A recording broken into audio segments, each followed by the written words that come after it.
जय हिंद, नमस्कार मेरे प्यारे एस्पिरेंट। स्वागत करते हैं आप सभी का आपके अपने ही परिवार में। और मैं ऋतिक शर्मा, आप सभी का फिजिक्स का टीचर, आपका बड़ा भाई स्वागत करता हूं। सो स्टूडेंट, आज अपना मॉक टेस्ट नंबर 5 है और एज यूजुअल जैसा कि हमने आपसे बताया कि आपको अपना स्कोर कमेंट करना है, मतलब कि किस हिसाब से आपको मॉक टेस्ट को अटेम्प्ट करना है। पहली बात दोस्तों, भाई स्टूडेंट, ये mock test as a live ही है आप लोगों का, तो भाई इस मॉक टेस्ट को आप लाइव ही मतलब कि अटेम्प्ट वो कीजिए और साथ साथ कमेंट बॉक्स में अपने जो भी आंसर है उनको कमेंट करते, ताकि आपको ये मतलब कि रियल में वो फीलिंग आएगी, हाँ ये अपना जो मॉक टेस्ट है वो लाइव ही हम अटेम्प्ट कर रहे हैं। ठीक है, ओके। और भाई प्लीज़ वीडियो को शेयर भी करना, और अगर नए हो तो लाइक शेयर एंड सब्सक्राइब सभी को करना है। ठीक है बाकी स्टूडेंट, और ये अपना मॉक टेस्ट नंबर 5 है। ओके, सो इसमें आपको टारगेट होना चाहिए एटलीस्ट मेरे को इसमें 12+ नंबर का स्कोर करना। हाँ, मैं ओपनली ये कह रहा हूँ कि भैया इसमें अगर आपके 12 नंबर या फिर 15 नंबर अगर किसी स्टूडेंट के आ रहे हैं तो समझ लेना कि वहाँ पर अग्निवीर एग्जाम के अंदर उससे 20+ आएंगे। क्योंकि दोस्तों इस मॉक टेस्ट को हमने इस लेवल से बनाया है कि यहाँ पर एक एवरेज स्टूडेंट या फिर एक हाई से हाई स्टूडेंट जिसको अपने पर ये विश्वास है, yes I can do everything, yes because I know everything about the physics, so that particular student will also feel about after this mock test that he will feel that कि he has to learn more about the physics still. Okay, so student, अपना mock test है। ठीक है भाई, इस video को आपको मतलब कि ट्राई करना कि इसको आपको लाइव अटेम्प्ट करना है। और भाई अगर आपको इसकी पीडीएफ चाहिए तो उसके लिए आप अपना जो ग्रुप उसका लिंक वीडियो नीचे दिया गया, सो जाकर ज्वाइन करना और उसकी पीडीएफ मिल जाएगी। देखो पहला क्वेश्चन देखो कि एक व्यंजक आपके पास दिया गया, इसमें के का मात्रक क्या है। तो भाइयों इसमें मैं आपसे बेसिकली ये पूछा है कि जो कूलॉम का नियम होता है उसमें जो के स्थिरांक होता है उसका आपके पास क्या मात्रक होता है। तो भाई उसका मात्रक इजीली सबको याद होना चाहिए, अगर नहीं याद हो आप आराम से निकाल सकते हो। F बराबर के Q1 Q2 बटा R स्क्वायर, यहाँ से निकाल सकते हो कि के का जो मात्रक है वो आएगा sir newton into metre square प्रति कूलॉम स्क्वायर। कौन सा ऑप्शन? ऑप्शन नंबर बी आपका सही हो गया। ठीक है, अगला क्वेश्चन देखिए, इजी क्वेश्चन तो आराम से बता सकते हो। किसी कण का विस्थापन इतने मीटर प्रति सेकंड है और 2 सेकंड तथा 5 सेकंड के बीच में औसत त्वरण क्या होगा। भाई इसमें यह पूछा गया कि अगर किसी पिंड का विस्थापन मतलब जो वो डिस्प्लेसमेंट है वो इस हिसाब से है कि 10 प्लस का 2t स्क्वायर है। ठीक है, तो इसका आपको त्वरण बताना है कि मतलब कि 2 सेकंड में और 4 सेकंड बाद इसका त्वरण क्या होगा। तो भाई पहले देखो, त्वरण निकालने के लिए पहले इसका आपको वेग निकालना पड़ेगा। तो वेग निकालने के लिए v बराबर होता है dv/dt। ठीक है, तो भाई इसका मैंने इसका कैलकुलेशन किया तो मेरे पास है 4t। ठीक है, अगर फिर मैंने dv/dt किया तो मेरे पास है 4, यानी कि सर मेरा त्वरण यहाँ पर कॉन्स्टेंट है, यानी कि ये जो कण है ये कण एक प्रकार से कॉन्स्टेंट त्वरण के साथ ये गति कर रहा है। ठीक है, यानी कौन सा ऑप्शन? ऑप्शन नंबर आपका भी सही होगा सर, इसका त्वरण होगा 4 मीटर प्रति सेकंड स्क्वायर। अगला क्वेश्चन देखो, एक पिंड आर रेडियस की वृत्त में एक समान चाल 20 से चक्कर लगा रहा है तो इसका स्पर्श रेखा त्वरण क्या हो। भाई अगर कोई पिंड जब इस प्रकार से एक वर्ताकार पथ में वो गति करता है तो इस जो यहाँ पर मानो ये कोई पिंड यहाँ पर ये गति कर रहा है तो इस पिंड पर 2 प्रकार के त्वरण लगते हैं। एक तो होता है अपना अभिकेंद्रित त्वरण या फिर अपकेंद्रित त्वरण, एक ही मान सकते हो, कोई दिक्कत नहीं उसमें। और एक अपना होता है स्पर्श रेखा त्वरण। भाई स्पर्श रेखा त्वरण होता है वो यहाँ पर हर एक स्थिति में देखो, स्पर्श रेखा त्वरण अगर एक समान चाल से देखो स्टूडेंट, अब सबको पता है कि अभिकेंद्रित त्वरण का मान तो सबको पता होता है सर, अभिकेंद्रित जो त्वरण होता है यानी AC वो होता है सर v²/r। ठीक है, बट मेरे दोस्त जो स्पर्श रेखा त्वरण होता है भाई ये इसकी चाल पर डिपेंड करता है। क्यों? मैंने क्या बताया कि जो स्पर्श रेखा त्वरण होता है इसकी चाल पर डिपेंड करता है। चाल से मेरा मतलब है कि अगर इसकी चाल कांस्टेंट है, अगर वो वर्ताकार पथ में गति कर रहा है और साथ अगर उसकी चाल, में वेग की बात नहीं कर रहा हूं, मैं बात कर रहा हूं चाल यानी स्पीड की, if it's speed is constant then इसका जो स्पर्श रेखा त्वरण होता है that will be also constant. मतलब कांस्टेंट से मेरा मतलब 0 होगा, क्योंकि देखो अगर स्पीड कांस्टेंट है तो भाई उसका जो स्पर्श रेखा त्वरण होता है ना, स्पर्श रेखा त्वरण भाई वो 0 होगा। कौन सा ऑप्शन? ऑप्शन नंबर आपका सी होगा। भाई बहुत सारे स्टूडेंट इसमें ऑप्शन नंबर बी को टिक करेंगे, भाई बी अपना ऑप्शन नहीं होगा। क्यों? क्योंकि बी तब होता है जब हमसे इसमें अभिकेंद्रित त्वरण पूछता है, हमसे इसमें स्पर्श रेखा त्वरण पूछा है। इसका मतलब ऑप्शन नंबर आपका सी सही होगा। अगला क्वेश्चन देखो, 2 kg का एक पिंड मतलब पिंड वो जमीन पर वो गति कर रहा था, कुछ समय पश्चात वह विराम में आ जाता है तो पिंड तथा जमीन के बीच में घर्षण गुणांक अगर इतना हो तो पिंड का मंदन क्या होगा। भाई इसमें हमसे जो मतलब कि जो इतनी बातें ये लिखी हुई ना कि 2 kg का पिंड है वो जमीन पर इस प्रकार से वो विराम में आ जाता है, भाई इससे हमें कोई मतलब नहीं है। हमें निकालना क्या है हमें इसमें निकालना है कि जो पिंड का मंदन क्या होगा, यानी कि मानो अगर मैं इस हिसाब से मतलब इस हिसाब से मैं वो गति कर रहा हूं तो मेरे पैरों में और जो जमीन है इसके बीच में मेरे जो पैर है उसमें मतलब कि वो घर्षण बल लगेगा, तो जिसकी वजह से मेरी गति एक प्रकार से रुकेगी। ठीक है, जो मेरी गति होगी भाई वो रुकेगी। तो जो गति को रुकने के लिए किस चीज की आवश्यकता है भाई, जो अगर कोई पिंड की गति कम हो रही है इसका मतलब ये सर उसमें मंदन आ रहा है, तो भाई यहाँ पर हमें मंदन निकालना है। मंदन का एक ही फॉर्मूला होता है, जी बराबर होता है अगर यहाँ पर आपके पास अगर घर्षण गुणांक है तो भाई वो होता है अपना μs ए बोल दो, कोई दिक्कत नहीं, या फिर ए बराबर होता है म्यू एस इंटू जी, ठीक है। और म्यूस का मान कितना सर, म्यूस का मान अपने पास है 0.2 गुणा अपने पास 9.8, इसका आंसर है 1.96 मीटर प्रति सेकंड स्क्वायर। कौन सा ऑप्शन, ऑप्शन नंबर आपका डी। अगला क्वेश्चन देखो, किसी गतिशील पिंड के विस्थापन तथा ऊर्जा, किसी गतिशील पिंड के विस्थापन नहीं, देखो गतिज ऊर्जा तथा विस्थापन के बीच का जो ग्राफ है वो क्या रिप्रेजेंट करता है, ग्राफ का ढाल। देखो भाई एक तो होता है कि जो गतिज ऊर्जा हो या फिर स्थितिज ऊर्जा हो, देखो गतिज ऊर्जा और विस्थापन के बीच के जो ग्राफ का क्षेत्रफल, अगर हमें क्षेत्रफल पूछता है इसका मतलब होता है कि सर हमें दो क्वांटिटी दी गई, उनको हमें मल्टीप्लाई करना है।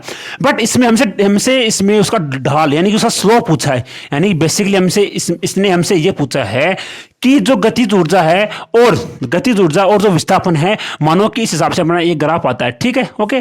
तो मानो अगर ये गतिज ऊर्जा है, अगर ये अपने पास विस्थापन है, तो इनके बीच में जो ये ग्राफ बनेगा ना, इस ग्राफ की जो ये ढाल होगी वो हमें क्या बताएगी। तो भाई इस हिसाब से हमसे ये पूछा गया कि सर E/D की वैल्यू क्या होगी। तो भाई E/D क्या होता है सर, आप कार्य या फिर देखो अगर यहाँ पर अगर मैं यहाँ पर देखो ऐसा लिखूँ कि सर जो गतिज ऊर्जा है इसको मैं एक प्रकार से कार्य बोल सकता हूँ, क्योंकि सर जो कार्य होता है वो गतिज ऊर्जा के बराबर ही होता है। तो sir F/D upon D, sir D से डी कैंसिल, यानी सर इसका जो ढाल आएगी वो अपने ढाल है वो बल को बताएगी। और सर जो बल से हमारा क्या मतलब होता है सर, बल से हमारा मतलब होता है M/A, यानी कि सर इस जो हमारे जो फॉर्मूला है इससे जो ये ढाल है, ये ढाल बराबर हो गई हमारे पास M/A। यानी सर इस फॉर्मूले से आप देखकर आराम से बता सकते हो कि सर इसकी जो ढाल है वो त्वरण के समानुपाती हो गया। ऑप्शन नंबर आपका सी हो गया। अगला क्वेश्चन देखो मून का द्रव्यमान पृथ्वी के द्रव्यमान का 1.2%, ठीक है। पृथ्वी द्वारा चंद्रमा पर लगने वाले बल चंद्रमा द्वारा पृथ्वी पर लगने वाले गुरुत्वाकर्षण बल की तुलना में क्या हुआ। भाई इसमें जो ये पहली लाइन हमें दी गई है 1.2% है, भाई ये केवल हमें कंफ्यूज करने के लिए, हमसे इसे कोई मतलब नहीं। हमसे इसमें यह पूछा गया कि मानो अगर ये अपनी पृथ्वी है और ये मून अंकल है, तो हमारी पृथ्वी इसके ऊपर कुछ एक बल लगाएगी। मानो अगर हमारे पृथ्वी ने इसके ऊपर F/E मतलब कि वो बल लगाया, गुरुत्वाकर्षण बल लगाया, तो जो मून अंकल है इसने हमारे पृथ्वी के ऊपर, मानो इसने हमारे पृथ्वी के ऊपर Fm बल लगाया। तो आपसे ये पूछा गया सर Fe और Fm में क्या संबंध होगा। तो भाई आप सभी को पता है कि दो पिंड है, तो वो दो पिंड एक दूसरे पर समान प्रकृति के बल लगाते हैं, बट उनकी डायरेक्शन अपोजिट होती है। हमसे इसमें डायरेक्शन नहीं पूछा है, हमसे ये पूछा गया है कि इनका जो अनुपात है वो क्या होगा। तो भाई आपका आंसर होगा सर इसमें इनका जो अनुपात है वो समान होगा। क्यों? क्योंकि दो पिंड है ये एक दूसरे पर समान बल लगाते हैं। चाहे अगर मैं बात करूं, अगर अपने जो कूलॉम के नियम की बात करूं, तब उस स्थिति में भी समान होगा। अगर मैं गुरुत्वाकर्षण बल की बात करूं तो वो दोनों ऑप्शन में समान होंगे, यानी ऑप्शन नंबर आपका ए सही होगा। अगला क्वेश्चन देखो, एक दिए गए तार के लिए त्रोटन बल F है, यदि उसी परिमाण के दो तारों के लिए वो त्रोटन बल क्या होगा। तो भाई इसमें आपसे बेसिकली अगर ये पूछता कि अगर पहले मानो कि पहली स्थिति में कोई तार है उसके लिए बल अगर F है, अगर हमने उसकी दोगुनी मोटाई का तार लिया है तो उसका बल कितना गुना हो जाए। तो भाई आप आराम से बता सकते थे कि सर F समानुपाती R² होता है। अगर इसकी मोटाई दोगुनी कर दी, यानी उसकी सर रेडियस दोगुनी कर दी गई है, सर 2R का स्क्वायर यानी सर 4 हो जाए। बट इसमें हमसे इसमें ये नहीं पूछा गया, हमको इसमें ये नहीं बताया गया कि सर उसकी जो मोटाई है वो दोगुनी हो गई। नहीं, इसने हमसे ये बोला गया कि जो वायर है वो एक वायर की जगह दो वायर ले लिए गए, यानी कि बेसिकली आपसे ये पूछा गया है कि देखो आपको बताऊं तो देखो इस हिसाब से बताया गया है कि देखो ये दो मार्कर है, ठीक है, ओके। तो देखो इस हिसाब से ये बताया गया कि ये दो मार्कर है, मतलब मानो पहली स्थिति मेरे को ये मार्कर तोड़ना है तो मेरे को इस पर F बल लगा रहा हूं। तो जब ये दो मार्कर आ जाएंगे तो मेरे को इनको दोनों को तोड़ने के लिए कितना बल लगाना पड़ेगा। तो भाई अगर आप में थोड़ा बहुत भी सेंस है तो आप भाई अकॉर्डिंग टू योर सेंस आप इसका आंसर बता सकते हो कि सर देखो अगर एक मार्कर को तोड़ने के लिए F बल है तो भाई इसका जो आंसर है वो 2F आएगा। अब भाई बहुत सारे स्टूडेंट्स में ये बोलेंगे सर इसमें F ही होना चाहिए, क्यों? क्योंकि सर इसकी मोटाई है परिवर्तित है, बट इसका जो एरिया भाई वो तो दोगुना हो गया है ना। देखो पहली स्थिति मानो अगर इसका ए एरिया था वो भाई, अब इनको मिलाता हूं तो भाई इनका एरिया दोगुना, मतलब इनका एरिया तो हो गया ना दोगुना। तो भाई इसका मतलब ये होगा कि सर F समानुपाती A होता है, तो अगर A दोगुना हो गया तो सर ये अपना दोगुना हो जाए, 2F हो जाए। कौन सा ऑप्शन? ऑप्शन नंबर आपका डी। भाई बहुत एक्सप्लेनेशन अच्छे से बताएंगे आपको, तो ऑप्शन नंबर डी आपका सही होगा। अगला क्वेश्चन देखो, हाँ 8 मिमी नहीं रे, मिली 8 यार, ये तो इसमें लिखा मिमी लिखा भाई, अरे यार ये नहीं होता, मिमी वगैरह कुछ नहीं होता, मिली होगा, ठीक है। 8 मिली साबुन के व्यास का बुलबुला वायु में बनाया जाता है। साबुन के द्रव का जो सरफेस टेंशन है वह 30 डाइन प्रति सेंटीमीटर है, तो बुलबुले द्वारा मतलब बुलबुले के अंदर जो दाब अधिक होगा उसका मान क्या होगा। बेसिकली इसमें आपसे ये मतलब भाई देखो क्वेश्चन पढ़ने के कंपैरिजन में जो हमसे पूछा गया है ना भाई वो ज्यादा इंपॉर्टेंट होगा। हमसे इसमें पूछा गया, हमसे ये पूछा गया सर उसको जो दाब आदि की होगा ना उसका मान कितना हो। तो भाई आपको पता है अगर एक अपने पास एक एयर बबल है तो भाई उसके लिए 4T/R होता है, ठीक है। तो भाई 4 इंटू टी का मान कितना सर, टी का मान अपने पास है 30 डाइन प्रति सेंटीमीटर, तो 30। और आर का मान कितना सर, आर का मान अपने पास 8, तो व्यास है तो भाई 8 का उल्टा करूंगा तो अपने पास हो जाएगा 8 का अगर 8 का उल्टा करता हूँ तो अपने पास हो जाएगा 4, ठीक है। बट भाई 4 मिलीमीटर में है, देखो 4 मिलीमीटर में ना अपने पास, देखो अगर 4 मिलीमीटर में है तो भाई 4 मिलीमीटर में है ना, तो इसका मतलब ये होगा कि मेरे दोस्त यहाँ पर हमको इसको 10 से मल्टीप्लाई करना पड़ेगा, ठीक है। ओके, समझिए आप यहाँ से देखो 4t/r। ओके, तो भाई अगर मैं इसको आगे काटता हूँ तो लगभग अपना यहाँ से अगर इसको मैं आगे काटूँ तो भाई इससे ये गया, आपको आंसर आएगा 10, 3 आएगा। तो भाई 3 तो ऑप्शन में नहीं है। दोबारा देखो भाई इसको, जस्ट वेट, देखो देखो देखो भाई इसको दोबारा देखो, 8 मिलीमीटर का व्यास का बुलबुले के अंदर दाब आएगा तो भाई 40/r हो गया, 4 हो गया, टी अपने पास हो गया 30 डायन प्रति सेंटीमीटर, और ऑप्शन में अपने पास डायन प्रति सेंटीमीटर में कोई दिक्कत नहीं, इसको चेंज नहीं किया हमने। और भाई लेकिन जो आर है वो अपने पास है मिलीमीटर में है, तो अगर आर अगर मिलीमीटर में तो भाई हमको उसको सेंटीमीटर में चेंज करना पड़ेगा, तो भाई उसको हमने सेंटीमीटर में चेंज नहीं किया मेरे दोस्त। यहाँ पर हमें 10 से मतलब कि हमें यहाँ पर 10 से मल्टीप्लाई नहीं करना है, हमें 10 से डिवाइड करना पड़ेगा, और ये 10 ऊपर जाएगा, इसका मतलब ये होगा मेरे दोस्त यहाँ पर भाई ये 300 हो जाएगा, यानी 300 डायन प्रति सेंटीमीटर। ऑप्शन नंबर बी आपका सही हो गया। अगला क्वेश्चन देखो, रो घनत्व है कि किसी वस्तु का भार अगर W है तो उसे वायु जिसका घनत्व सिग्मा है कि मैं आभासी भार किया होगा। भाई इसका एक बेसिकली एक फॉर्मूला ही होता है, इसको अगर याद करना चाहो तो याद कर लो, कोई दिक्कत नहीं है। इसका फॉर्मूला होता है W1 माइनस का सिग्मा बटे रो। अब भाई देखो इसमें सिग्मा और रो में आप कंफ्यूज हो सकते हो। ऊपर भाई देखो नीचे तो आएगा वस्तु का घनत्व है, वस्तु का घनत्व है, ठीक है, और ऊपर आएगा या तो जल, अगर वो जल में है तो आएगा जल का, अगर वो वायु में है तो अगर वो आएगा वायु का, यानी कि जो भी लिक्विड आपके पास हो भाई उसका घनत्व आएगा। भाई इस फॉर्मूले को अगर नोट डाउन कर सकते हो तो नोट डाउन कर लो, और W × 1 माइनस का सिग्मा बटे रो होगा, ठीक है। और दो भाई सिग्मा नीचे रो है भाई, ये वस्तु का घनत्व है, ठीक है, उस हिसाब से हमने याद कर लेना। अगला क्वेश्चन देखो, ऑप्शन नंबर डी सही होगा इसका। जो बर्फ की गुप्त उष्मा का मान अगर इतना है और एक व्यक्ति 1 मिनट में 60 ग्राम बर्फ को चबाकर पिघला देता है, चबाकर नहीं भाई उसको, भाई कोई चबाकर कैसे पिघला सकता है बर्फ को? भाई जो क्वेश्चन को थोड़ा इंप्रूवमेंट कर लेना, चबाकर की जगह कुछ अपने हिसाब से मेंशन कर लेना, ठीक है।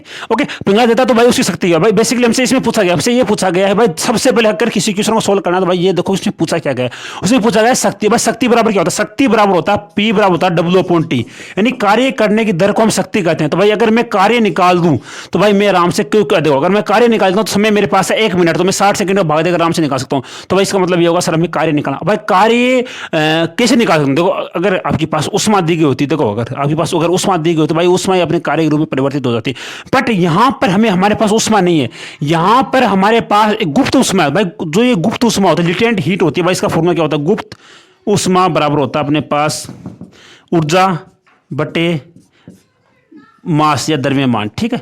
भाई इसका मतलब ये होगा भाई जो ये ऊर्जा भाई ये अपने पास जो कार्य में रूपांतरित हो जाएगी, तो इसका मतलब ये होगा सर W बराबर होगा अपने पास, ये गुप्त उष्मा कहते हैं, गुप्त उष्मा अपने पास 80 कैलोरी अपने पास है, और ग्राम अपने पास कितना लेने हैं सर? हमको ग्राम लेने हैं 60 ग्राम। 60 ग्राम अपने पास जगह कोई दिक्कत, 60 ग्राम होगा, ठीक है, 60 ग्राम। ओके, यानी कि जो कार्य है वो अपने पास इतना आ गया। अगर कार्य हमारे पास इतना आ गया तो जो शक्ति वो अपने पास हो गया W बराबर 80 × 60 बट्टे 1 मिनट, और 1 मिनट को अगर मैं सेकंड में चेंज करता हूँ तो अपने पास 60 आ जाएगा। तो भाई 60 से 60 कैंसिल, यानी 80 कैलोरी आया भाई अपने पास। यहाँ पर भाई जो 80 है ये कैलोरी आया, बट हमें आंसर भाई वो अपने पास वोट में है, यानी कि जो 80 है वो अपने पास है कैलोरी प्रति सेकंड, मान लो आप कैलोरी प्रति सेकंड, बट अपने पास आंसर भाई वो जूल प्रति सेकंड में, ठीक है, क्योंकि सर जो वॉट होता है भाई ये जूल प्रति सेकंड के बराबर होता है। तो इसका मतलब ये होगा सर हमें जो कैलोरी को जूल में चेंज करना पड़ेगा।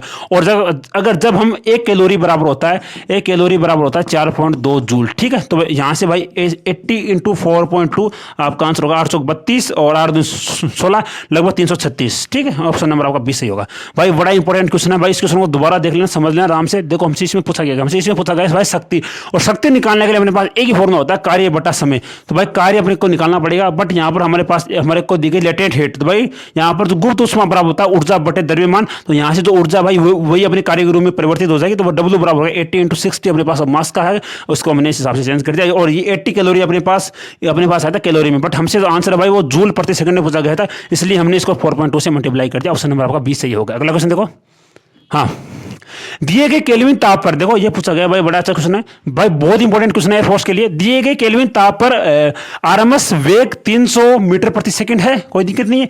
2 गुने अणु भार तथा तापक्रम को आधा कर दिया जाए तो जो ये अपने पास है जो आरएमएस वैल्यू ये कितने गुना हो जाएगी? देखो क्वेश्चन को समझो मेरे भाई। क्वेश्चन में हमसे बोला गया क्या, क्वेश्चन में हमसे ये बोला गया है कि दोस्त पहले तो मेरे को ये बताओ सर, जो आरएमएस रहता है भाई इस वैल्यू का, मतलब आरएमएस वैल्यू होती है, इसका मतलब कि फॉर्मूला क्या होता है, तो भाई वी आरएमएस बराबर होता है 3RT बोलो या KT बोलो, कोई दिक्कत नहीं, 3RT/m। अब देखो ये बोला गया है सर जो तापक्रम है इसको तो आधा कर दिया गया है, यानी T/2 कर दिया गया है, और जो मास है इसको दोगुना कर दिया, सर इसको दोगुना कर देंगे। अब इसका अंडर रूट ले लो, ठीक है। तो भाई 3RT/2 इंटू 2m, इसका अंडर रूट लूंगा तो भाई ये तो इजीली अपने पास बच जाएगा, पहले वाला VRMS और भाई 1/2, यानी VRMS/2 बराबर होगा 150 होगा अपने पास आंसर। कौन सा ऑप्शन, ऑप्शन नंबर आपका डी। अच्छा क्वेश्चन था, आराम से देख लो भाई। अब देखो, अब आपसे आपका ये सवाल होगा सर इसको बेसिक से एक्सप्लेन कीजिए। भाई बेसिक से बताया भाई, इससे बेसिक नहीं बता सकता है, प्रैक्टिस सेट। अगला क्वेश्चन देखो, गैस के एक के रुद्धोष्म संपीड़न में संपीड़ित किया जाता है तो इसका तापक्रम दोगुना कर दिया जाए तो अंतिम तापमान प्रारंभिक तापमान का कितना अनुपात कितना। बड़ा ही इंटरेस्टिंग और बड़ा ही मतलब पेचीदा क्वेश्चन है भाई। ऐसे क्वेश्चन आपके एग्जाम में आए तो भाई कृपया करके इन क्वेश्चन को छोड़ देना।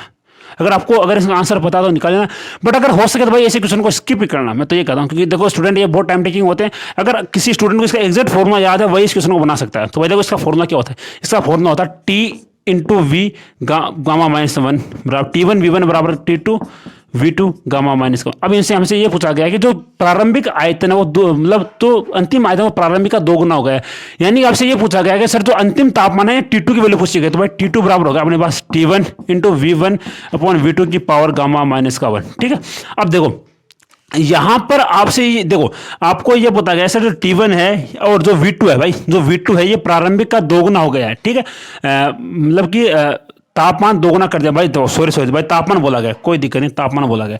तो भाई तापमान से हम निकालेंगे। देखो आयतन कितना गुना हो जाएगा भाई, ये पूछा गया कि आयतन कितना गुना हो जाएगा। ओके कोई दिक्कत, तापमान दिया गया तो तापमान लेंगे हम। देखो T1/T2 बराबर T1/T2 बराबर होगा अपने पास T1/T2 बराबर होगा अपने पास V2/V1 की पावर गामा -1। कोई दिक्कत नहीं है। अब देखो हमसे इसमें ये पूछा गया सर V2 की वैल्यू निकालें, तो कोई दिक्कत नहीं। T1/T2 बराबर की पावर होगा 1/गामा -1 बराबर V2/V1। ठीक है, और यहाँ से भाई जो ये V2 है, V2 बराबर होगा अपने पास T1/T2 की पावर 1/गामा-1 इंटू V1। ओके, अब ये देखो, अब आपसे ये बोला गया सर जो अंतिम तापमान प्रारंभिक का दोगुना हो गया, तो भाई V1 की पावर 1/2 हो जाएगा, इसका आंसर 1/गामा-1। अब देखो भाई, अब यहाँ पर आके आप कंफ्यूज हो सकते हो मेरे दोस्त। तो देखो मेरे भाई, यहाँ पर आकर आपको कंफ्यूज नहीं होना। अब मेरे को ये बताओ मेरे दोस्त की जो गामा है इसकी मिनिमम से मिनिमम वैल्यू कितनी हो सकती है। तो आपका आंसर होगा कि सर यहाँ गामा की, देखो गामा का मान सर हम एक से तो कम, मतलब एक तो हम कभी नहीं ले सकते, क्योंकि सर अगर एक लेंगे तो सर वो 1/0 बराबर इन्फिनिट बना देगा, यानी एक कभी नहीं लेंगे। और भाई एक से कम भी नहीं लेंगे, क्योंकि सर वो मतलब कि जो वो है वो अपने पास नेगेटिव में वैल्यू आ जाएगी, तो वो भी नहीं लेंगे। यानी कि स्टूडेंट हम यहाँ पर गामा की वैल्यू सर वो या तो 2 लेंगे या फिर 3 या फिर इससे अनंत, यानी 2 3 4 5 लेंगे।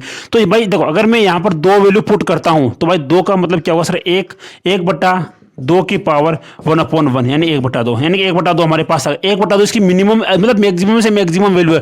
बट अगर मैं गामा बराबर 3 रखूं, 4 रखूं, अगर मैं गामा बराबर मानो अगर मैं 4 रखता हूं तो सर V1 इंटू 1/2 की पावर 1/4-1 बराबर अपने पास V1 की पावर 1/2 की पावर होगा 1/3। यानी कि सर जो ये अपने पास V2 आएगा, ये जो ये V1 है भाई इसके आधे का कम ही आएगा। तो भाई इस क्वेश्चन अगर आप समझ में आए तो अच्छी बात, अगर ना आए तो स्किप कर देना, कोई दिक्कत नहीं है। तो भाई इसका आंसर होगा सी ऑप्शन। अगला क्वेश्चन देखो, टायर में वायु है वो 27 डिग्री सेंटीग्रेड एवं 2 वायुमंडलीय दाब पर भरी हुई है। तो अगर अचानक फटता है तो भाई वायु का ताप क्या होगा। तो देखो मेरे भाई इस क्वेश्चन को भाई स्किप कर देना, क्योंकि भाई ये इसका बाप है, तो मतलब जो लास्ट वाला क्वेश्चन था भाई उसका भी बाप है, ये से मान लो आप। तो भाई इस क्वेश्चन को आप छोड़ो ना एक बार, क्योंकि भाई अगर इसको बताऊंगा तो हमें कंफ्यूजन होगा। तो भाई इसको छोड़ के भाई मैं इसलिए लेके आया था कि मैं आपको कुछ क्वेश्चन ऐसे दिखा सकूँ भाई, वो क्वेश्चन आपको स्किप करने हैं। तो भाई ये वही टाइप के क्वेश्चन जिनको आपको स्किप करना है। तो भाई इसको स्किप करो, आगे बढ़ो। हाँ, एक स्प्रिंग में 10 फेरे हैं और उनका स्प्रिंग नियतांक अगर के हो तो इसे समान लंबाई के 2 भागों में काट दिया जाता है। तो भाई एक जो प्रत्येक स्प्रिंग है उसका स्प्रिंग नियतांक क्या होगा। भाई आपके इसके लिए बेसिक सा फॉर्मूला वो आपको याद होना चाहिए सर, के समानुपाती होता है 1/L। यानी कि अगर एल आपने अगर एल को आधा किया है आपने तो भाई जो के है वो 2 गुना हो जाएगा। यानी कि ऑप्शन नंबर सी आपका सही होगा। अगला क्वेश्चन देखो, एक जमानी तरंग ए आयाम ए है, लेमडा अपने पास मतलब है, और यदि उसकी चाल वी एवं मध्य से कण की अधिकतम चाल वी है तब क्या। आपसे ये पूछा गया है कि जो वी है भाई वो जो कैपिटल वी है वो स्मॉल वी के बराबर क्या हुआ, यानी कि उसकी चाल है वो अधिकतम चाल के बराबर कब होगी। तो अब भाई इसके लिए बेसिक सा फॉर्मूला होता है, वी अधिकतम चाल का फॉर्मूला क्या होता है सर, अधिकतम चाल का फॉर्मूला होता है अपने पास ओमेगा आई, ठीक है। और जो चाल है इसका फॉर्मूला क्या होता है, यानी कि ये पूछा गया है कि अगर एक उसकी नॉर्मल चाल और उससे अधिकतम चाल अगर बराबर हो तो वहां पर ए की वैल्यू क्या होगी, यानी कि जो विस्थापन उसकी वैल्यू क्या होगी। तो भाई चाल के फॉर्मूला क्या होता है, एक कोई वेव है उसकी चाल के लिए फॉर्मूला होता है वी बराबर एन लेमडा, ठीक है। तो भाई एन लेमडा बराबर अपने पास हो गया ओमेगा ए, ठीक है, कोई दिक्कत नहीं है। अब देखो यहां पर एन मतलब ईटा बोला कोई दिक्कत नहीं है, एन बराबर 2 पाई एन इंटू ए, एन से एन कैंसिल, तो ए बराबर होगा अपना लेमडा अपॉन 2 पाई। कौन सा ऑप्शन, ऑप्शन नंबर आपका सी। अगला क्वेश्चन देखो, नीचे दिए गए चित्र में दो समांतर धातु प्लेटों के विभव अलग अलग है। यदि एक इलेक्ट्रॉन प्लेटों के मध्य छोड़ दिया जाए तो भाई वो गति करेगा। तो भाई बेसिकली यहाँ पर अपने पास दो प्लेटें हैं, इसका -200 है, इसका -400 है। तो ये बोला गया भाई जो इलेक्ट्रॉन, मानो यहाँ पर कोई इलेक्ट्रॉन भाई ये किस डायरेक्शन में गति करेगा। तो भाई आपको ये चीज़ पता होनी चाहिए कि अगर एक इलेक्ट्रॉन किसी विद्युत क्षेत्र में अगर वो गति करता है तो उसकी गति होती है निम्न विभव से उच्च विभव की तरफ। तो भाई मेरे को ये बताओ सर, जो ये तो हो गया अपने पास उच्च विभव पर और ये होगा अपने पास निम्न विभव पर, ठीक है, ओके। तो जो इसकी गति होगी वो भाई वो निम्न विभव से उच्च विभव की तरफ होगी, यानी उसकी गति होगी वो होगी अपने पास बाईं तरफ, ठीक है, ओके। यानी उसकी गति होगी -400 से 200 की तरफ, क्योंकि भाई तो -200 भाई ये उच्च विभव पर और -400 ये होगा निम्न विभव पर, यानी इसकी गति होगी बाईं ओर, ठीक है। अगला क्वेश्चन देखो, हाँ, एल लंबाई के मतलब लंबाई एल है, अनुप्रस्थ काट का क्षेत्रफल अपने पास एस है, ठीक है, और बेलनाकार धातु की तार का प्रतिरोध अगर आर है, अगर उसका चालकता जी उसकी चालकता हो गई, ठीक है, और उसकी प्रतिरोधकता रो है, तो निम्न में से कौन सा व्यंजक सिग्मा को प्रदर्शित करेगा। बेसिकली आपसे ये पूछा गया कि सर जो चालकत्व है, चालकता है और जो प्रतिरोध उसमें क्या संबंध होता है। तो भाई इसका संबंध आपको अगर याद है तभी आप इसका आंसर टेक कर सकते हैं, अदरवाइज नहीं कर सकते। भाई ये डायरेक्ट फॉर्मूला बेस्ड क्वेश्चन है। तो भाई इसका आंसर होगा ऑप्शन नंबर ए, यानी जो सिग्मा बराबर होता है अपने पास G capital R upon rho. Option number आपका ए सही होगा। अगला क्वेश्चन देखो, दो बल्ब अपने पास है, 200 वोल्ट तथा 300 वोल्ट के समान शक्ति वे करते हैं। यदि इनको श्रेणी क्रम में जोड़ दिया जाए तब अगर उनको 500 वोल्ट की मतलब कि 500 वोल्ट की जो एक करंट है वो दी जाए, तब उनके ऊपर उनका जो अपने शक्तियों का अनुपात क्या होगा या फिर उनके विभवांतर का अनुपात क्या होगा। तो भाई इसके लिए बेसिक से आपको ये पता होना चाहिए सर, पी बराबर होता है अपने पास V²/R, इसमें यही फॉर्मूला लगेगा। तो इस हिसाब से भाई आपको ये बताना है कि जो अपने पास जो शक्ति है उसका और V में संबंध क्या होता है। तो भाई यहाँ से आप आराम से बता सकते हो सर, P1/P2 बराबर होगा अपने पास V1/V2 की पावर का होल स्क्वायर। अपने पास ये V1 कितना सर, अपने पास V1 अपने पास 200/300 की पावर 2, 2 से 2 कैंसिल, तो भाई 4:9 ऑप्शन नंबर आपका, यानी कि जो शक्ति है भाई उनका अनुपात होगा 4:9। बाकी आपके सभी ऑप्शन गलत है, ऑप्शन नंबर सी आपका सही होगा। अगला क्वेश्चन देखो, हाँ, एक 3 लंबे सीधे धारावाही चालक तार को परस्पर समांतर क्रम में एक बैटरी के सिरों से जुड़े हैं। बैटरी का आंतरिक प्रतिरोध नगण्य है। तारों के प्रतिरोध का अगर अनुपात इतना है तो भाई उनके बीच में लगने वाला नेट बल का अनुपात, अगर नेट बल अगर 0 है तो भाई उनकी बीच की दूरी क्या हो। भाई ये भी वही क्वेश्चन जिनको आपको स्किप करना है, बट अगर आपका इसका सॉल्यूशन जानना चाहते हो भाई देख लो। भाई मैं तो कहूँ भाई इस क्वेश्चन को स्किप करोगे भाई तभी अच्छा रहेगा। बट अगर क्योंकि देखो ये क्वेश्चन आपके लिए मतलब कि अंतिम लास्ट में है, बट अगर कल को अगर ये क्वेश्चन पहले आपके मतलब कि शिफ्ट में पहला प्रश्न हो तो भाई आप ऐसे क्वेश्चन में कंफ्यूज हो सकते हो, अपना टाइम वेस्ट कर सकते हो। तो मैं तो यही कहूँ भाई ऐसे क्वेश्चन को स्किप करना वहाँ पर। देखो इसमें ये बोला गया है कि मानो एक तार ये है, ठीक है, दूसरा तार इस हिसाब से है, तीसरा तार भी इस हिसाब से, ठीक है, ओके, कोई दिक्कत नहीं। इसको इस हिसाब से हमने इसको जोड़ दिया, ठीक है, कोई दिक्कत नहीं, इसको बोल दो। अब भाई ये बोला गया सर इसका अनुपात, इसका मान 3 है, इसका मान 4, इसका मान 5 है, ठीक है, यानी प्रतिरोध का मान अपने पास R1/R2/R3 वो अपने पास है 3:4:5। अब मेरे को ये बताओगे सर अगर प्रतिरोध का मान इतना है भाई इसमें बहने वाली धारा का अनुपात कितना होगा। I1/I2/I3 बराबर अपने पास 1/3:1/4:1/5। भाई बस यहीं पर आपका क्वेश्चन का मतलब सोल्यूशन मिल गया। अब भाई आपसे ये पूछा गया है सर इसकी मानो इसकी बीच की दूरी अगर R1 हो, अगर इनकी बीच दूरी अगर R2 हो तो भाई R1 और R2 का अनुपात कितना होगा। तो भाई अब आपका क्वेश्चन ये होगा कि सर इसमें हम कौन से फॉर्मूले को लगाए। तो भाई याद करो अपना चैप्टर नंबर 7 का विद्युत धारा का चुंबकीय प्रभाव, उसमें अपने पास ये फॉर्मूला उठाना, मानो अगर दो तार है, अगर उनके बीच के एकांक लंबाई पर लगने वाले बल का, बस भाई वही फॉर्मूला यहाँ पर काम आएगा। तो भाई देखो अगर ये दो तार है तो भाई इनके बीच में एकांक लंबाई पर लगने वाला बल कितना हो सर, F बराबर होता है अपने पास mu naught upon 4 pi two I1 I2 बट्टा R1, ठीक है। ये हो गया F1, अगर ये F2 होगा, ठीक है, F2 बराबर होगा अपने पास म्यू नॉट, अरे यार म्यू नॉट आ जाना यार, mu naught upon 4 pi two I1 I2 तो हो गया अपने पास, ये होगा सर I2 I3 बट्टा R2, ठीक है। अब ये बोला सर इसे कैंसिल, इसे कैंसिल, इसे कैंसिल, 2 से 2 कैंसिल। अब देखो, और उसने बोला सर जो लगने वाला जो बल है ये बराबर है, इसको भी कैंसिल कर दो, यानी कि I1 इंटू I2 बट्टा R1 बराबर होगा अपने पास I2 इंटू I3 बट्टा R2, यानी कि सर R1 बट्टा R2 अपने पास आ गया I2 बट्टा I3 upon I1 into I2, ठीक है। इसे कैंसिल होगा I3 अपॉन I1, ठीक है, okay.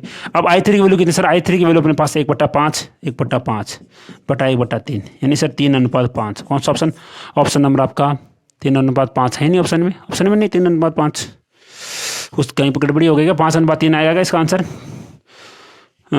Just wait I1 I2, okay, ये इधर गया और ये इधर बचा गया अपने पास R1 अपॉन R2 होगा, R1 अपॉन R2, इनके बीच में इन तो दो तारों के इनके बीच की दूरी का अनुपात, मतलब R1 और R2 अपने को निकालना है। ये इधर आ गया तो इधर कैंसिल होगा सर I1 बटा I2, I1 की वैल्यू अपने पास कितना, ओ भाई I1 अपॉन I2 आएगा ऊपर, देखो ये गड़बड़ हो गया ना, यहाँ पर ऊपर आएगा भाई, ऊपर आएगा I1 इंटू I2, ठीक है, नीचे आएगा सर I2 इंटू I3, ठीक है भाई, I2 से I2 cancel, I1 upon I2, यानी ऊपर आएगा I1 अपॉन I3, और I1 कितना सर, I1 अपने पास है 1/3 बटा 1/5, यानी सर 5:3 आपका आंसर होगा, ठीक है। कौन सा ऑप्शन, ऑप्शन नंबर आपका C। तो भाई देखो ये क्वेश्चन इतना बड़ा था भाई, अब मैं तो ये कहूँगा भाई अगर आप चाहते हो इस क्वेश्चन को समझना तो समझ लो, समझा दिया बड़े अच्छे से, अगर नहीं तो भाई ऐसे क्वेश्चन को स्किप कर सकते हो, आपके पास ऑप्शन है। अगला क्वेश्चन देखो, हाँ, किसी पदार्थ की क्षेत्रीय लूप का क्षेत्रफल अपने पास 250 जूल की तुद के बराबर है, और अगर वो 10 केजी पदार्थ को 50 हर्ट्ज के प्रत्यावर्ती क्षेत्र में चुंबकित किया जाता है तो 1 घंटे में वही ऊर्जा का अनुपात कितना होगा, वही ऊर्जा का मान कितना होगा कि वह पदार्थ का घनत्व इतना आपके पास हो। तो भाई इसमें पूछा गया, सबसे पहले तो भाई ये पूछा गया कि सर वही ऊर्जा का मान कितना हो, भाई ऊर्जा का मान कितना होगा। देखो इसमें अपने पास फॉर्मूला क्या होता है, इसमें अपने पास फॉर्मूला ये होता है कि सर Na, वही ऊर्जा फॉर्मूला अपने पास होता है E बराबर होता है अपने पास NaV इंटू टी, ठीक है, लगभग ये फॉर्मूला होता है ना अपने पास NaV इंटू टी, ठीक है, ओके। तो यहाँ पर दोस्त अगर हम इस क्वेश्चन को करते हैं आगे, तो भाई वैसे तो क्वेश्चन है तो एक ही, अपने आगे क्वेश्चन देखो क्या और क्या है, और क्वेश्चन देखो देखो भाई इस क्वेश्चन समझो, E बराबर होता है अपने पास NaV इंटू टी, यहाँ पर V है वो अपने पास आयतन है, N का मान कितना सर, N का मान अपने पास A का अगर वो इतने कार्य के बराबर है, T का मान अपने पास 1 घंटा हो गया, ठीक है, ये अपने पास हो गया 10 बटा ये अपने पास नीचे आ जाएगा, ठीक है, ओके। और N का मान अपने पास आवर्ती होगी 50 होगा अपने पास, ठीक है, ओके, कोई दिक्कत नहीं, चलो करते हैं इसको। और क्षेत्रीय लूप का क्षेत्रफल अगर 200 जूल के तुल्य हो, ठीक है, कोई दिक्कत नहीं। देखो इसमें देखो समझो भाई इसको, अब देखो N का मान अपने पास आवर्ती कितना सर, आवर्ती अपने पास 50 इंटू A का मान अपने पास 250, ठीक है, ओके, इंटू V अपने पास होता है आयतन, भाई अपने पास आयतन नहीं, अपने पास है आयतन बराबर होता है द्रव्यमान बट्टा घनत्व, ठीक है, ओके। तो भाई ये अपने पास मास अपने पास है 10 केजी अपॉन घनत्व अपने पास कितना सा, घनत्व अपने पास है 7.5 अपने पास ग्राम प्रति सेंटीमीटर क्यूब। तो भाई इसको थोड़ा सोल्व करना, ग्राम प्रति सेंटीमीटर क्यूब को अगर मैं आगे सोल्व करता हूं तो मेरे दोस्त यहाँ पर ऊपर होगा, देखो अगर ग्राम को अगर मैं किलोग्राम में चेंज करूँगा तो नीचे आएगा 1000, और अगर मैं सेंटीमीटर क्यूब को अगर मीटर क्यूब में चेंज करूँगा तो ऊपर जाएगा 6 की पावर 3, ठीक है। तो भाई अगर इसको सोल्व करते हो तो आपके पास आएगा लगभग 1000 आ जाएगा, ठीक है, ये हो गया अपने पास इंटू 1000, ठीक है, ओके। और टी कितना सर, टी अपने पास 1 घंटा 60 मिनट हो गया, भाई इसको सोल्व करना आपका आंसर आ जाएगा, ठीक है। अगला क्वेश्चन देखो, एक वर्गाकार कुंडली XY तल में स्थित है, अगर इसका केंद्र मूल बिंदु पर हो, अगर एक लंबा एवं सीधा तार मूल बिंदु से गुजरता है तो इसमें प्रवाहित धारा का मान, अगर इस डायरेक्शन में कुंडली में प्रेरित धारा का मान कितना हो। तो भाई देखो इसमें बेसिकली भाई मेरे को एक मार्कर और चाहिए, देखो जस्ट वेट, हाँ अभी आता हूँ, देखो जस्ट वेट, हाँ देखो आप समझो मेरे भाई, इसमें ये बोला गया है मेरे दोस्त कि मानो अगर ये XY है, देखो समझना मेरे दोस्त। देखो ये तो होगा अपने पास एक्स एक्स, ये होगा वाई एक्स। अब देखो इसमें ये बोला गया है कि मानो अगर कोई कुंडली इस प्रकार से स्थित है, ठीक है, देखना समझना मेरे दोस्त, अभी बड़े अच्छे से समझाऊंगा। देखो आप लोगों को, देखो अगर कोई मानो अगर दो कुंडली इस प्रकार से स्थित है, ठीक है, अगर मानो ये अपने पास एक्स होगा, ये अपने पास होगा वाई एक्स, तो तीसरा तार है ना, वो तार इसके मूल बिंदु से जा रहा है। अब भाई मूल बिंदु से गुजरा, इसका मतलब ऐसा तो है नहीं कि भाई वो इस हिसाब से जाएगा, इस हिसाब से इससे जाएगा, भाई वो इस हिसाब से जाएगा, तार भाई वो उसके मूल बिंदु से आर पार हो रहा है। अब मानो अगर इसका तार अगर मूल बिंदु से आर पार हो रहा है, तो मेरे को ये बताओ मेरे दोस्त, अगर कोई इस हिसाब से कुंडली स्थित है तो उसका चुंबकीय क्षेत्र होगा वो होगा जेड एक्स के अनुदिश, और अगर जो तार है वो भी अपने पास है जेड एक्स के अनुदिश स्थित है। इसका मतलब ये होगा मेरे दोस्त कि इस पर्सन में इसका जो प्रेरित धारा है उसका मान होगा 0। क्यों? क्योंकि देखो जिसे देखो तो चुंबकीय क्षेत्रफल है, उसकी डायरेक्शन और जो तार स्थित है उसकी डायरेक्शन सेम है। इसका मतलब सर उनके बीच का कोण 0, अगर कोण 0 तो भाई फ्लक्स में परिवर्तन 0 होगा। फ्लक्स में परिवर्तन अगर 0 है तो भाई इसका आंसर आएगा अपने पास 0। अगला क्वेश्चन देखो, ऑप्शन नंबर डी। हाँ, एक ऐसी परिपथ में वोल्टेज एवं धारा के मध्य कलांतर अगर इतना है, यदि आवृत्ति इतने के बराबर, तो भाई कलांतर किसमें, कलांतर निम्न में से किस समयांतर के बराबर होगा? इसमें आपसे ये बताया गया कि सर तो समयांतर निकालना है। भाई जिस हिसाब से हम पथांतर निकालते हैं उस हिसाब से अपने को समयांतर निकालना पड़ता है। भाई समयांतर के लिए फॉर्मूला होता है लेमडा, जिस हिसाब से अपने कलांतर के पथांतर के लिए अपने पास फॉर्मूला होता है लेमडा अपॉन 2 पाई इंटू कलांतर, उस हिसाब से अपने पास यहाँ पर समयांतर बराबर होता है T upon 2 pi delta T बराबर 2 पाई इंटू कलांतर। कलांतर कितना है सर अपने पास है पाई 4, ठीक है भाई, ये पाई से पाई कैंसिल, टी अपॉन 8 आ गया आपके पास आंसर। अगर टी अपॉन 8 आ गया, ठीक है, अगर देखो टी अपॉन 8 आया, बट यहाँ पर अपने पास आवर्ती दी गई, भाई आवर्ती टी बराबर होता है 1/f, ठीक है, और यहाँ से भाई टी बराबर 1/f, इसका मतलब सर 1/1 अपने पास होगा 50 गुणा 8, ठीक है भाई, 1/400। अब 1/400 अगर मैं डिवाइड करता हूँ तो भाई ये अपने पास होगा लगभग 0.0025, ठीक है क्या भाई, मैंने उसको सही डिवाइड किया क्या?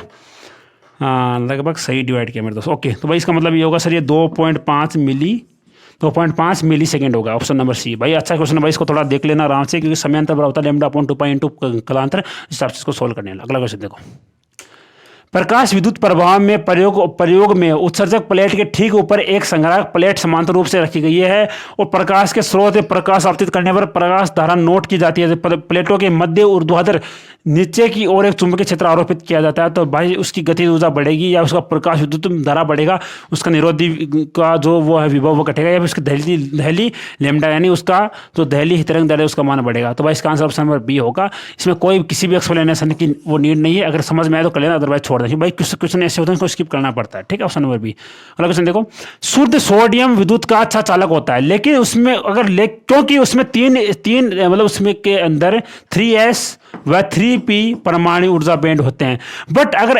बट NaCl क्या होता है? तो भाई इसमें अगर आपको मतलब कि अगर कुछ भी नहीं आता तो अगर आपको इतना पता है सर NaCl एक प्रकार का कुचालक होता है, क्योंकि सर NaCl दो एक होगा ऋणायन और एक होगा धनायन से मिलकर बना होता है। तो भाई जब ये अपने पास नेगेटिव और पॉजिटिव जब आपस में मिल जाते हैं तो भाई ये उदासीन हो जाता है, यानी NaCl उदासीन है। अगर कोई भी वस्तु अगर उदासीन है तो भाई वो विद्युतीय कुचालक होती है। ऑप्शन नंबर आपका ए होगा। अगला क्वेश्चन देखो, कोई है क्या? हाँ, अगला क्वेश्चन है, एक वाहक अपने पास मतलब कि कोई अपने पास है, कोई मतलब वेव है, उसके मतलब साथ 2 जया साइन के साथ इसका मॉडल किया गया है। तो मॉडलन गुणांक अगर एक का इतना है, अगर इतना हो तो परिणामी मॉडलन निकालना बड़े भाई। परिणामी मॉडलन निकालने के लिए एक ही फॉर्मूला होता है, m बराबर होता है अपने पास m1 स्क्वायर प्लस का m2 स्क्वायर का रूट बराबर m1 कितना सर, m1 अपने पास 0.4 का स्क्वायर प्लस का 0.